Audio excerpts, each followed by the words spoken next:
Problème où tous qui nango entre Bisso, pas tellement Rwanda, mais avec le pays limitrophe de la République démocratique du Congo, et ça qui problème beaucoup purement spirituel. Et ça demandait qu'un esprit supérieur ait pour renverser Babiloko. Pourquoi j'ai dit ainsi? Bible Zolo Babouye, chers Congolais de père et de mère. C'est par l'invisible que le monde physique existe. Vous ne pouvez pas parler de la spiritualité ou vous ne pouvez pas parler de ce qui est physique sans pourtant parler de ce qui est esprit. Parce que la Bible l'affirme. C'est ce qui crée, c'est la spiritualité. Donc le monde a été créé par l'invisible. Oh, le monde en a caté. Alors, oh, le monde en a caté, on est anini. Dans mission, les autres je vais vous balancer les images. Non, balancer bino images à Liboso. Image on a balancé bino, et ça, il y a un opposant rwandais qui confirme sur le décès de Paul Kagame. Il confirme sur le décès de Kagame. Nalobi un opposant rwandais. Et ça, le président Félix Tenda Sali point de presse a confirmé le décès de Paul Kagame. Mais un opposant rwandais. Boyo Kananu image.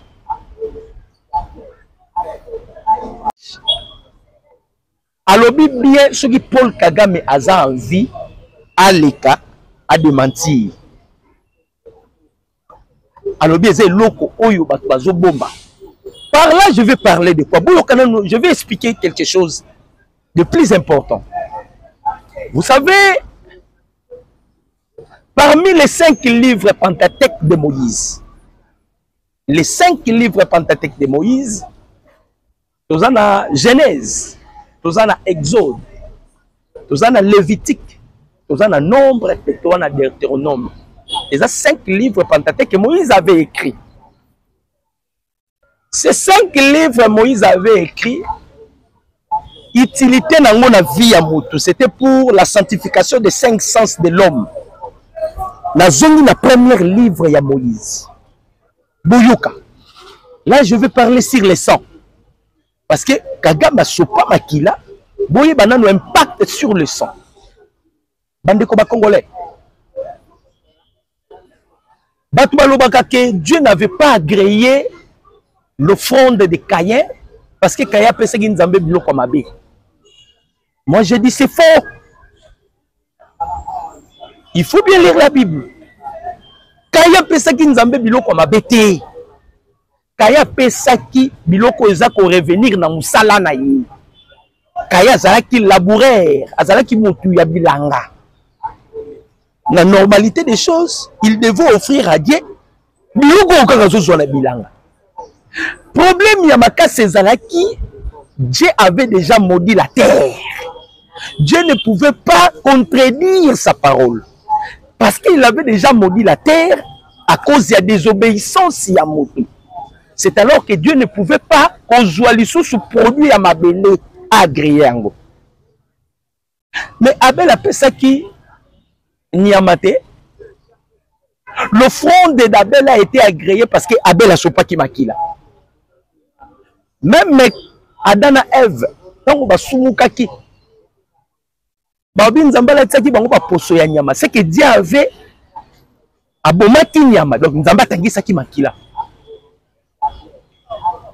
Paul Kagame leloyo o vi na yeza incertain o batumusu baloba oh non akufi batumusu baloba kufite eloko ebomi Kagame parce que ngala olanda kaka opposant nenga lobi eloko ebomi Kagame eza makila ya ba Congolais makila yo Kagame sopaka na este yango ne pesa ka yevi. C'est-à-dire, c'est quelqu'un qui devait déjà mourir depuis longtemps. Il fait la compensation avec les sang humains congolais. Tant que Bazo Boma na Est, Bazo Boma, la place à Koufa, Bazo Sala échange Yamakila, on a Zolo Bezama Kamamolimo, c'est très profond. Quand le président Félix Ndamba Sisité Tshisekedi, pour bloquer l'hémorragie, et comme yo, Azana Timer cervical, Timer cervical, ok, bah mettez bah ça qui est repos. Bah qui n'a yé yo ko kuta na lisusu na ba choc té. Maintenant, lorsque la diplomatie était devenue agissante de la part du président Tshisekedi, et bouleverser biloko nyonso, et bouleverser biloko nyonso, Paul Kagame a ça la réussite. Abima Kalada Rwanda. Ce qui est plus inquiétant à l'heure où je vous parle, l'opposant de Paul Kagame, lobby a prêté serment à l'intérim comme président de la République. Bandeko, on ne se moque pas de Dieu. Nzambazolo bana déternum, à moi la vengeance, à moi la rétribution. Et ça est loko bomona que le président Félix a raté. C'est un serviteur de Dieu. Il va consacrer pasteur et pas Dalo. Tant que Bima président, Dalo et Bisson ne peut jamais servir 2 mètres à la fois. Nebomoni a tikali la royauté. Normalement, il devait déjà exercer le sacerdoce. Ils savent bien qu'on ne peut jamais venger une personne. C'est Dieu qui venge. C'est l'intérim. Donc, il y a Kigali, tout comme il y a des blocs. Tous en a bloc, il y a Burundi. Tous en a bloc, il y a Ougandais. Bloc, il y a Burundi, et c'est comme moi, si Paul Kagame a Tikali. Et moi, si Paul Kagame qui traite maintenant James Kabaré, mais un traître. Dans le bas qui n'a pas Kabaré, qui réunion d'urgence avec les officiers rwandais. Vous ne voyez pas que ces gens ici cachent quelque chose? Hein? Vous ne voyez pas que ces gens ici cachent quelque chose? Kabaré Bakoti, réunion avec des officiers rwandais. Moi, si Paul Kagame a récupéré les officiers, je vais quand même énumérer les noms des officiers. Ils ont des blocs. Même ils vont Kagame. Moi, Kabaré aussi a eu des officiers. Vous allez remarquer que tout ce que Kagame pensait et y a na Congo, yango zongi na Kigali. Dans le pasteur Azaria Sourouberwa, toi tu avais prédit sur la mort de Félix Antoine Tshisekedi, non? Dieu t'a fait voir Nene Tshisekedi qui a rozongate. Mais tu es un prophète, toi. Tu fus un prophète de malheur pendant que le président Félix souffrait, qu'il devait aller être intervenu. Tu as fait cela avec le président Félix, mais vous devez aussi prophétiser pour la Paul Kagame. Boula Kisabiso Kagame Zawa, parce que l'opposant a affirmé que Kagame ne plus. Nabassou si Moussou Balobi, bah injecta qui est poison. Donc bah bête qui Kagame Tonga, bah injecta qui est poison. Si vous avez de preuves qu'il est vivant, n'engagez kaka opposant à lobby. À lobby, ceux qui voient la preuve que Kagame Zawa bomo. Bobi Misangoti. Bobi Misang. Yoka, désormais, le premier ministre rwandais, il s'appelle Edouard Ngirete, prend l'intérim au Rwanda. Dès aujourd'hui, il assumera toutes les activités du pays comme président à l'intérim. La cérémonie de clôture de 108 officiers venus de 20 pays au collège de défense de Nakinyama, après une année d'études intensive, initialement prévue pour le 11 juin 2025, avait été rapportée à ce jour du 16 juin 2025 dans l'attente du président Paul Kagame, mais elle a été présidée finalement par le premier ministre qui assume l'intérim. Basali na ba cérémonie asimbi na ba mikanda alandi koloba. Andeko ba Congolais, Kagame doit payer ce qu'il avait semé. À cause de Makila et Congolais. Les 100 Congolais réclament la vengeance maintenant. Et quand Dieu voit les 100, Dieu n'a pas pitié. Obiango. Pourquoi Kaganzambe a salé la Makila? Les occultistes aussi travaillent avec le sang. Tout le monde travaille avec le sang. Donc, le premier ministre rwandais, Ndazana Katia Kosala, intérim, tant que président de la République. Paul Kagame, soi-disant timère cervicale. Nous pouvons aussi appuyer ce que l'opposant rwandais a lobby. Mais de l'autre part, nous devons aussi regarder Maladie à Kagame, on s'empirer qu'au moment où on devait signer, et bah encore il y a principe. C'est alors que maladie à Kagame et Matamakas. Kagame, c'est quelqu'un que les Américains ont préparé. C'est-à-dire, j'ai dit ça, c'est un commando bien formé. Dans le niveau à Kagame, il peut donner aussi de l'argent. Dans le médecin, il peut injecter un peu de temps. Voilà, tout le temps, il y a tendance à belé. Il y a peu de temps, il y a côté na coma. Bata oyeleka, bamakambo eleke, puis il apparaître comme quelqu'un qui est ressuscité. Aux autres, on a des tendances. Donc, il y a place ouana. Mais les Américains, malins qu'ils sont, bah, roulez sous Kagame. Je vous informe, lobby document bimaki officiel, signature, il y a principe de paix. Ce ne sont plus de présidents qui vont signer, mais ce sont de ministres des Affaires étrangères qui vont signer. Donc à l'heure où je vous parle, Thérèse Kayikwamba et Olivier Nduringuerero se trouvent aux États-Unis d'Amérique. D'ailleurs, je vous avais dit, Thérèse Kayikwamba soit à sali des jours au Congo. Le reste est mycolotique aux États-Unis. Qu'est-ce que le président Félix a sali? Le président Félix a imposé un système, c'est-à-dire à bloquer sur le plan international, à bloquer l'Ibanda, sur le plan diplomatique.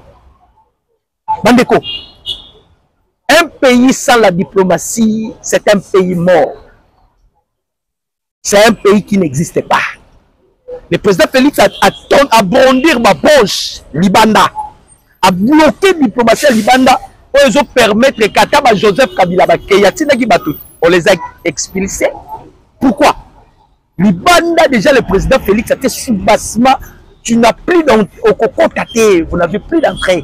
Beaucoup taté sur le plan diplomatique. Donc les Américains, baké plus loin balobi, ezali, ministre des Affaires étrangères de Bakosini. Wana bazo signé pour nanini, bazo signé pour na, principe de paix. Tozongi maintenant na deal que nous avons avec les États-Unis d'Amérique. Bande Koba Congolais, Congolais de père et de mère. Omoni Kabila, Omoni Kabila, Omoni Moutema Mabe au Kabila Zanango. Omoni, la nature de Kabila, c'est le même nature. La lobby bien, c'est le même nature. Il y a bateau, il y a 5 ans. Frigolé en Bongo. Fulgence Mouteba, Abedona Sechole, ainsi que Eric Senga.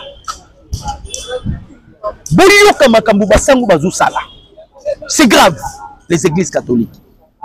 C'est grave, c'est grave, c'est grave, Boyoka. Makambu Basangu Baosala. Basangu tellement batamboli, oh, mieux se tourner tout autour Yamakila. Ce que je vous dis, retenez cela. Bomoni makilo sopanaka na est ya République démocratique du Congo. Ndeza ko avancer bato belé. Nde banda ko belé bozo mona na Kinshasa César komata. Ce que je vous dis est clair. Na ko koma na dossier caméra beau comprendre. Na za na dossier na ya basango parce que ici, je vous avais déjà promis, vous serez informés en exclusivité de tout ce qui se passe au Congo. Basango tellement baluki bakota à contact avec les Américains, ça ne tient pas. Ça ne marche pas. Basango va créer système. Naba église nyonso, église catholique ya Congo. L'ordre a été donné par Frigolin Ambongo parce que c'est lui qui est le cardinal. Incapable de ba pays mususu yé Congo kaka. Bazo pesa le fidèle catholique ba papier. Ba papier on a bazo pesa na boule nini. Bazo pesa bango ba papier sous prétexte que bazo récolter ba signature ya ba congolais oyo ba boyi na bango deal avec les États-Unis. Allez-y comprendre. Allez-y comprendre. Donc il va créer un loco. Toujours ça l'appelle na gouvernement congolais. Bola muka basango bazana sale coup ba préparer. Bola baka soki ba récolter comme 100 000 et qu'il aux États-Unis, ça va encore créer des problèmes.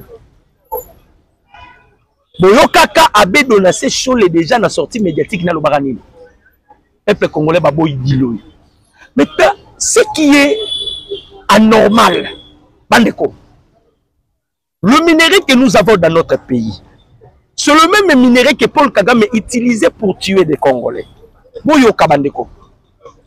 Et ça minerai Kagame abaneko yiba opé sa minele à contrepartie ya zoboma Congolais. Pourquoi? Makila ba Congolais ne bandeko sala. Et ça le roi Moutazo ça la permutation ya vie. Makambo nazolo ba je parle beaucoup plus de l'esprit. Azo ça la permutation ya vie. Vous savez les prêtres catholiques, ils vivent aussi par des sangs humains. Pourquoi? Batouana nyo so bloc na bango, baza na primacuria.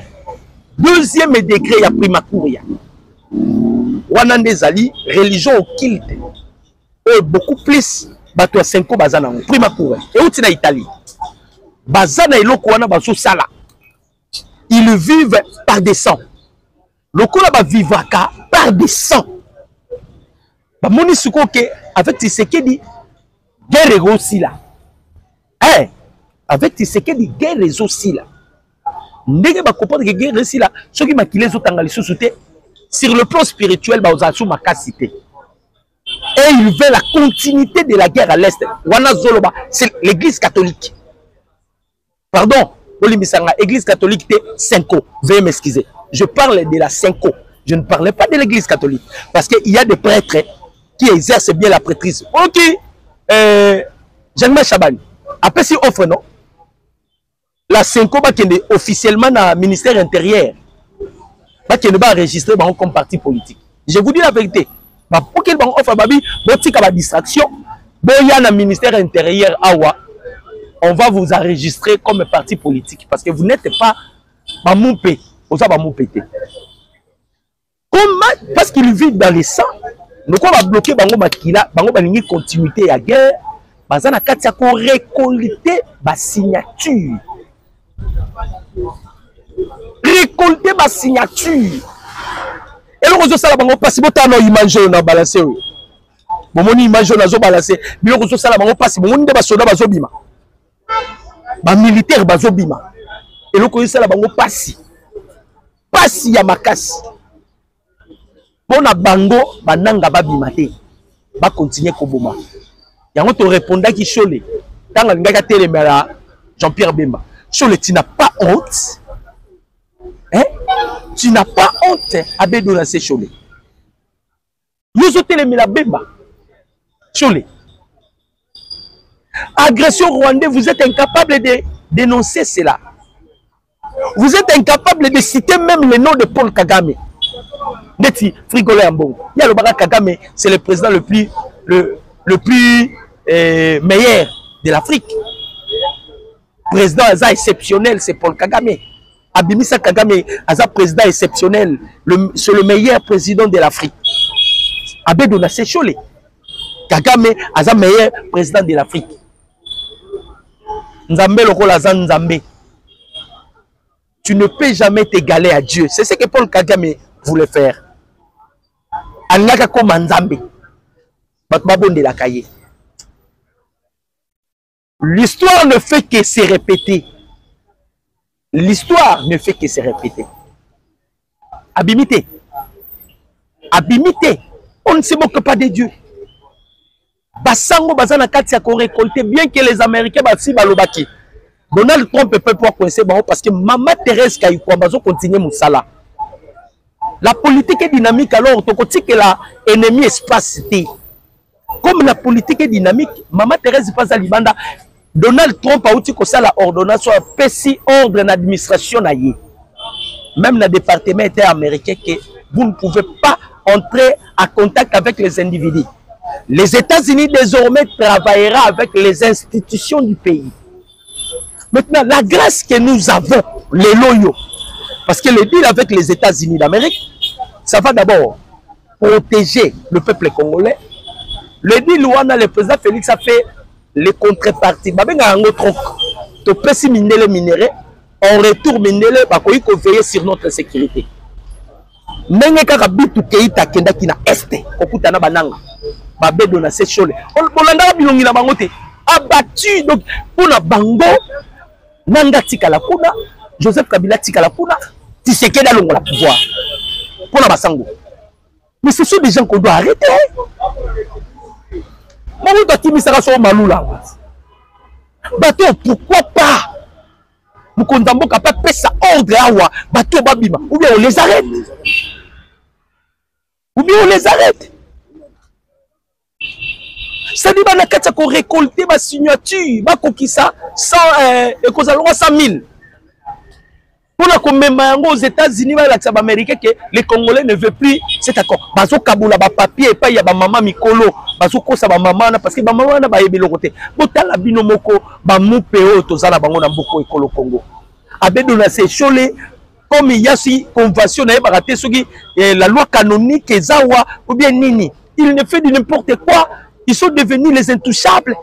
Je ne sais pas. Ils ont pays on fait aussi arrêter des évêques catholiques. Quand même, le problème, il y a Moba. Dossier, il y a Moba. Dossier autorotique en côté.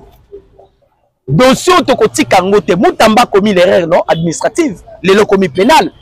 Les lots commis poursuivables à la justice congolaise. Et Kamere a livré Moutamba à Yébibie. Article 66 alinéa 3. Membre du gouvernement. Au hasard la charge de la justice congolaise. À l'équité, c'est l'Assemblée nationale. Hasard des missionnaires de 48 ans. Kamere savait ça. Va créer loko. Ton zone ne peut pas Kamere. Kamere, il doit démissionner de toute urgence. Boyoka. Ton zone là. Yayambo, c'est Kamere qui avait prédit sur la chute de Bukavu. À cause de Bisso, Vilo Yosoki Katale, et quoi? Et le gouverneur a eu de mentir Yango. Totika Kelokoana. Bandeko, Kamere a pessi Batou. Botala non, institution comme l'Assemblée nationale. Deuxième institution du pays. Kamere, tu donnes les informations qui aux alango sûreté. Na makamu ya naufrage à Moba. Oba tu bakufi 318. Bandeko. Ok tu bakufi na 318 té. Et l'homme azo koma na mbangu azo s'excuser.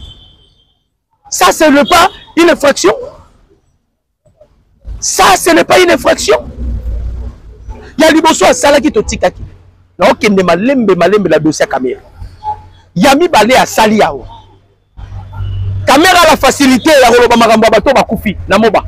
Mais Kamera est incapable de dénoncer Joseph Kabila. Ok, na congé parlementaire. Depuis que Kamera est na Goma. Pardon, je m'excuse. Joseph Kabila est na Goma. Nous avons vu Mende Lobé. Nous avons vu des gens. On va exprimer mécontentement na Bangoba comme plus loin à Kofinga Kabila. Mais nous n'avons pas vu Kamera dénoncer l'agression rwandaise.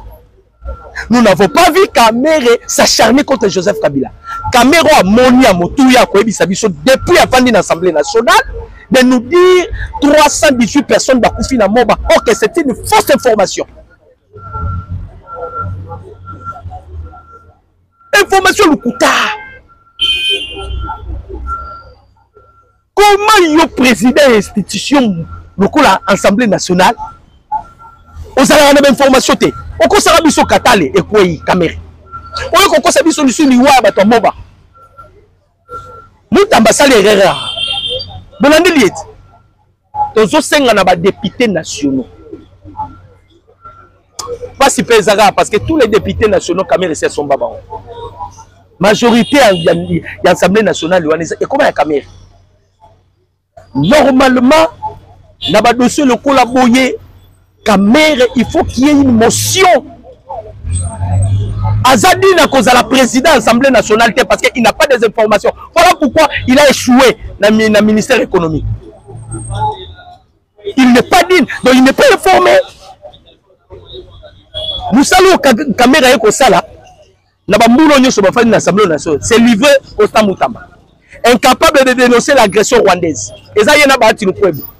Depuis Kabila na Congo, depuis que les gens meurent à Bukavu, Batubaza Bouchibé Zaka Batumi Balé, et ça Kamere n'a bâti le peuple. Bati le code boyebi qui a kunda maman na Rwanda. Kamere boyebi qui est rwandais. Ils ne peuvent jamais parler du mal de Joseph Kabila. Ils ne peuvent en aucun jour parler du mal de Joseph Kabila.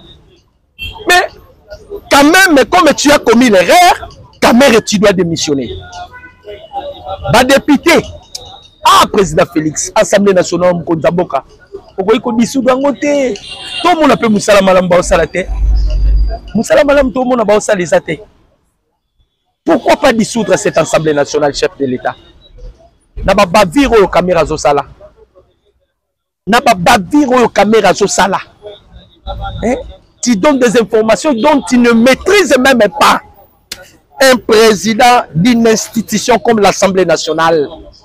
Trop de Français. Na PC Ibrahim Traoré raison.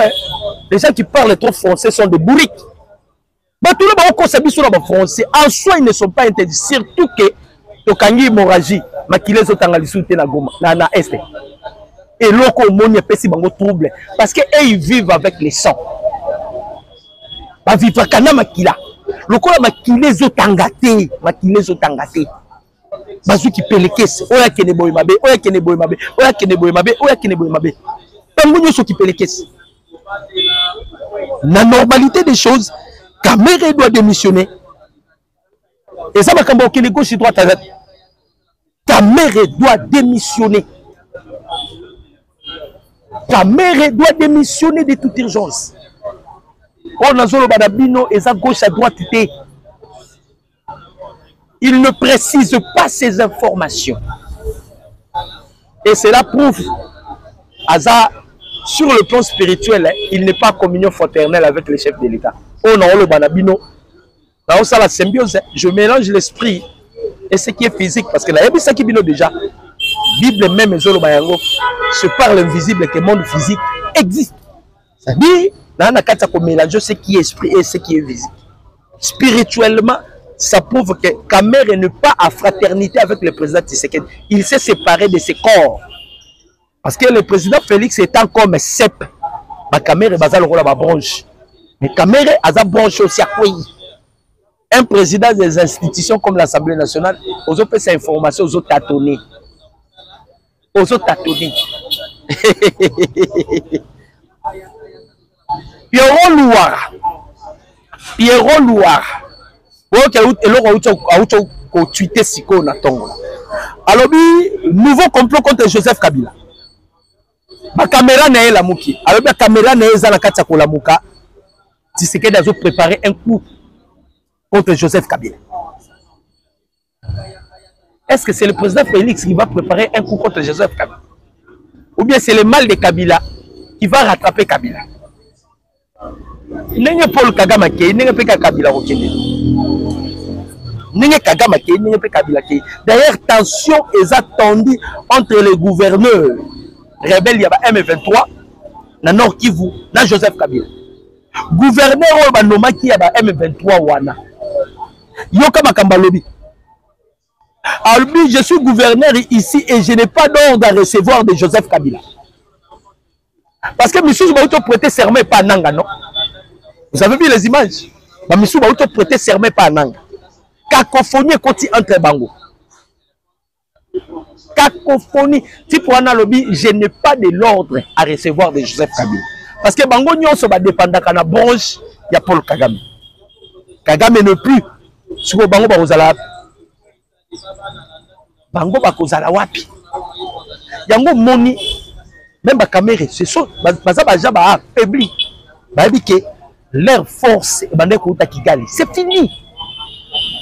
Bandeko. Lorsque un souverain sacrificateur tombe, c'est par lui l'huile de ça, non? À quoi? Mais c'est fini. Hein? C'est fini. Hein? C'est fini. Bandeko. L'opposé à Kagame Lobi, ce qui Kagame a profité, Ayako de Banture qui n'est pas mort. Mais dans les cas contraires, à Koufi. J'espère que vous avez vu. Maintenant, ba M23 bataki mutu na bango Kabila pe kota mutu na oyo bazui ba prêter serment liboso ya nanga écoute ici trouble 4 na bango écoute ici trouble 4 na bango tolobaki yango omoni bato bako subir eloko non ba subira te bandeko bako vivre oyo nanu ba vivra te parce que Nzambe a ba Congolais télé misiko anakata kosala et les gens ici doivent vivre ceux qui n'ont pas encore vu bako mon ami mon ameso aimez la vidéo commentez partagez les liens aimez la vidéo commentez partagez les liens voilà un peu bandeko ba Congolais ndenge tolobaka tozo continuer qu'observer tozo landela nyonso à la loupe toi ne loko eko échapper bisoté toi ne loko eko échapper bisoté et ne loko eko échapper bisoté pourquoi parce que nous observons tozo observer pe na ba mindele parce que nous avons vu Bitu Keïta ndenge tomona ki Bitu Keïta toi na katsa kolandela mais l'ennemi a affaibli le niveau vous ne pouvez pas imaginer. Je vous dis que l'ennemi est gravement affaibli. Baza kokufa. Balolende basalaki ils sont en débandade. Muto totikaline awa oaza un danger permanent pour nous. C'est Vital Kamerhe. Kamerhe fait dit n'importe quoi. Erreur administratif ya muke Bozui Mutamba. Et comme pénal, et comme boye, et comme boye, et comme boye. Mais yo paye au commettre erreur. Il faut to landela yo. Faut to landela yo. Donc il m'a dit comme Congolais. Vous allez sentir que situation est attendue ma casse. La situation est extrêmement tendue. Mais toujours le gouvernement congolais bon Congola misu na 5 ans. Bon Congola misu na 5 ans. 5 ans, bahana eloko bazo préparé. Ils sont en connivence avec Joseph Kabila. Ils sont en connivence avec Joseph Kabila. Parce que nègre trouble les a déjà na Kigali.